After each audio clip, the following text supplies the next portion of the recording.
name is Abukar, and I am originally from Somalia. So I was born in Somalia.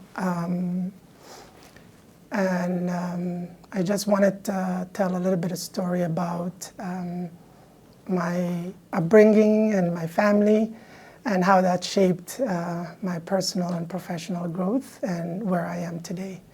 My father's name is Abukar, Abukar Muallim, and he was born outside of the capital city of Somalia, Mogadishu, about 20 kilometers north.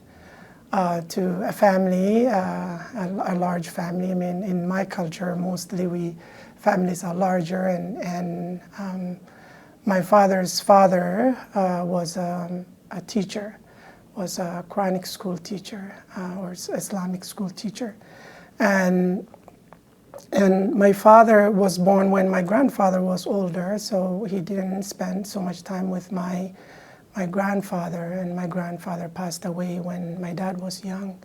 So my father started to go to Quranic school and memorized the Holy Quran.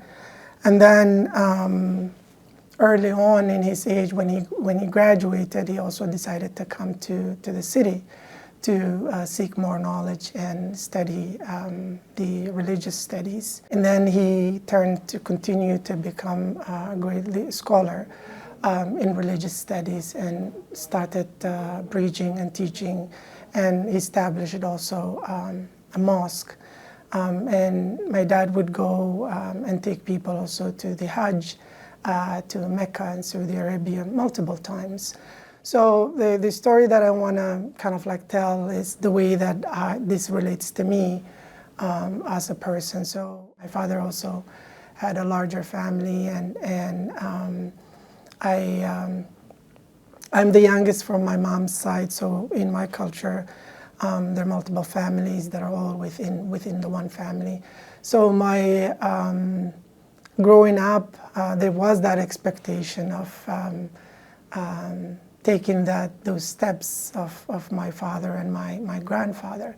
Mostly I used to see my father very less and less because he was very involved and occupied with kind of like teaching and preaching, and he will go to the mosque on a regular basis, and he also lived in a house that was closer to that mosque that he established. I used to see him on Fridays, because Friday is the holiday in my culture. It was clear, not only to me, but all my other brothers, that all of us were expected to take that legacy of my father and take his steps. But that is kind of like slightly evolved. So my father passed away when I was 14 years of age, and I I also wanted different things from life. I wanted still to emulate and be like my father, but at the same time do other things in life. Once I wanted to also, I got into early football, professional football, as kind of as teenager, and then decided that was not what my father would be happy about, even though he wasn't around. So I decided not to continue that. So I left early on, fled Somalia as a young person when I was 18, and I go on to Egypt, and my role models or the influence, that communal influence also changed slightly, even though still I was within my own community, within my own culture. But then I had peers now that would influence me because I wasn't living with my family anymore. And then my frame of reference was about those who were around me, and mostly at the time were people who were from my community, from my culture, who I was sharing kind of like an apartment with. People who were older than me and people who were at the same age as me. And I also got to meet others who were from other cultures who also had influence on me in terms of what I wanted to do. I remember having an English teacher who was not necessarily an English teacher. He was a journalist from Tanzania who I worked with to improve my English. And he would talk to me about the things that he went through his journey as an immigrant from a different country, a different culture.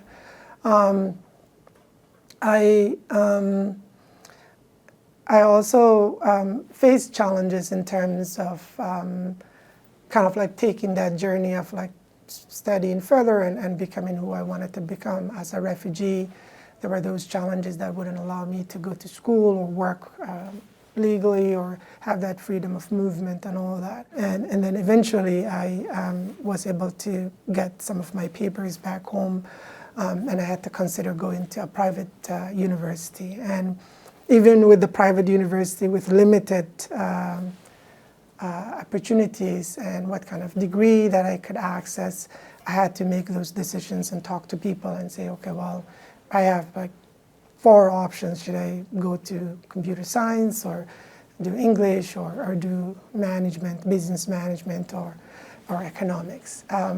Finally, I ended up doing a business degree. And midway through, 1 year into that education, I started working with a non-for-profit organization who worked with immigrants and refugees in Cairo. And that kind of like changed the trajectory of my education and what I wanted to get out of my professional life.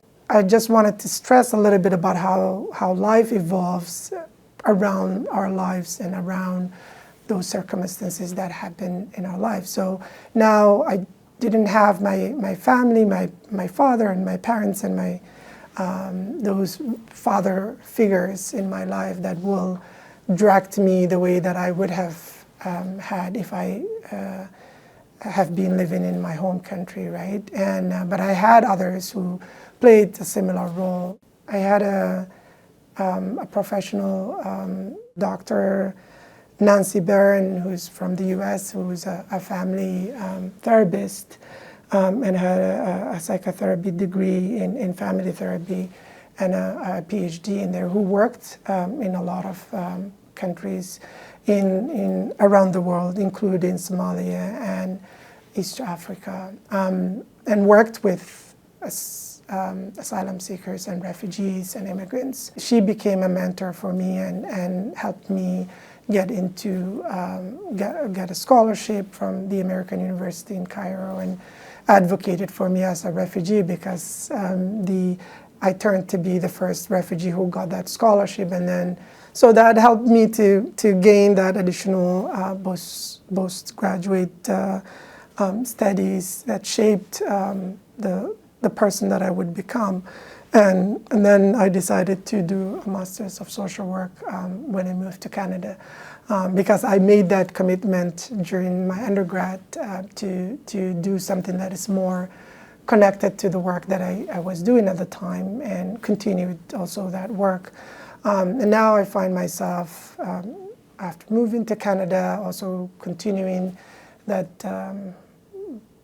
postgraduate degree, doing that master's degree in social work, and all my studies and my assignments were about serving refugees and immigrants and working with newcomers.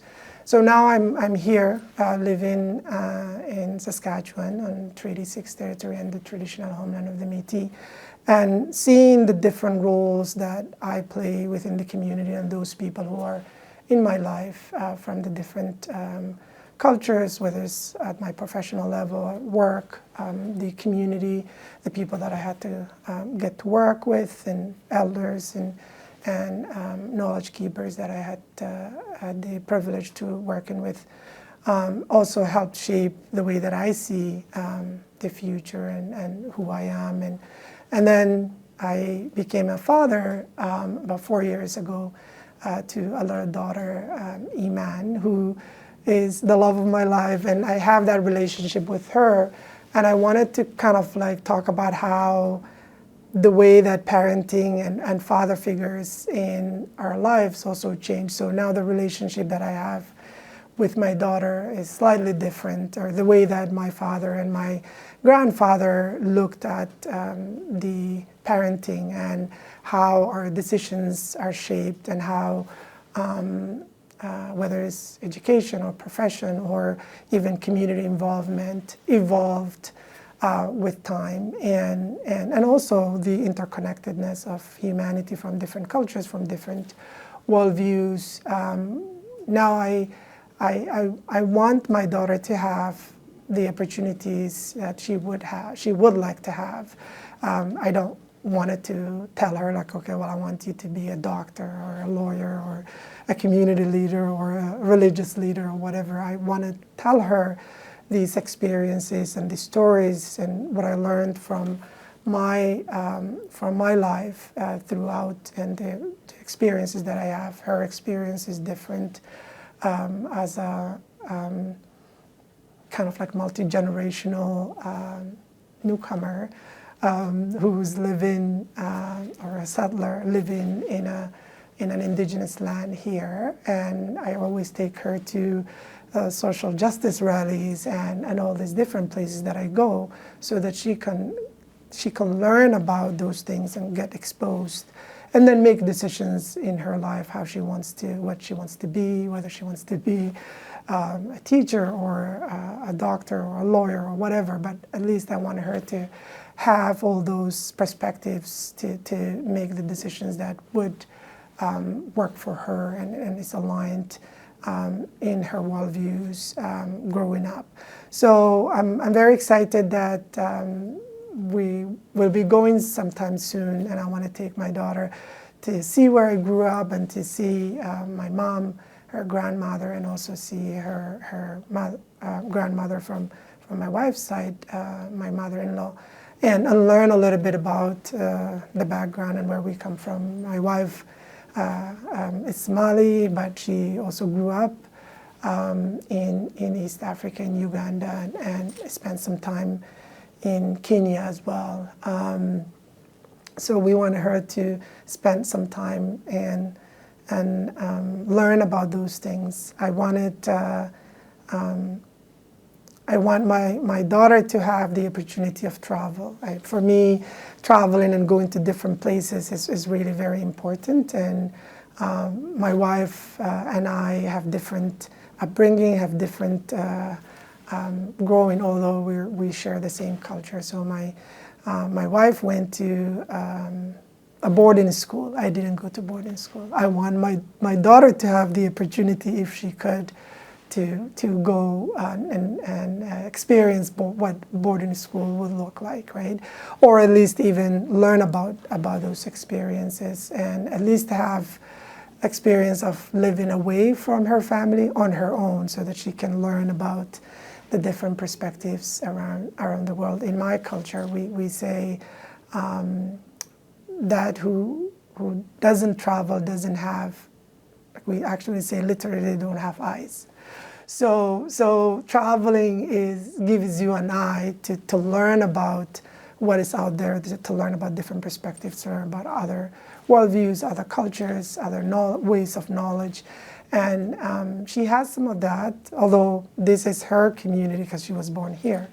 But we want her to have the experience traveling and going back to where we're from, so that she can see that and appreciate some of the stories that we will be telling her. And we're also very lucky to have an indigenous kokum in our life. We made friendship with a Métis woman, Senator Nora Cummings, who is an elder in the Métis community here, and she adopted us as a family. So she's a kokum to our daughter, and she always wants to see her, and my daughter also recognizes that and says, yeah, my kokum. But I just wanted to kind of like, as I conclude the story, I wanted to kind of like stress how we as human beings evolve, and the way that our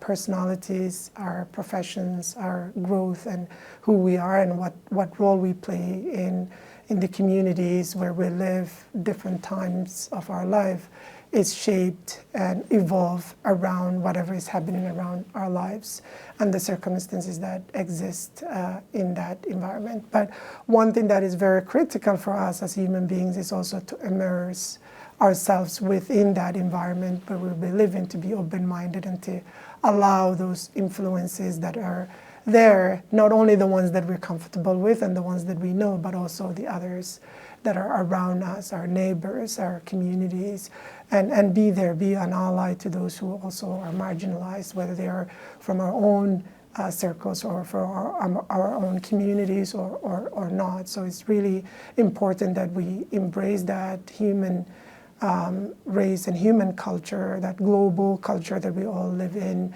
whether we're living within one community, whatever happens everywhere else impacts us, whether there are people who we know that are connected or us ourselves, or even things like climate change or other things that are happening around the world are gonna impact us, and the evolving of technology and language and all that happens around us, and I hope that we will continue to survive as human beings the way that we did survive for the many years that the many billion years that we've been around until end of time. So thanks for this opportunity and for listening to my story.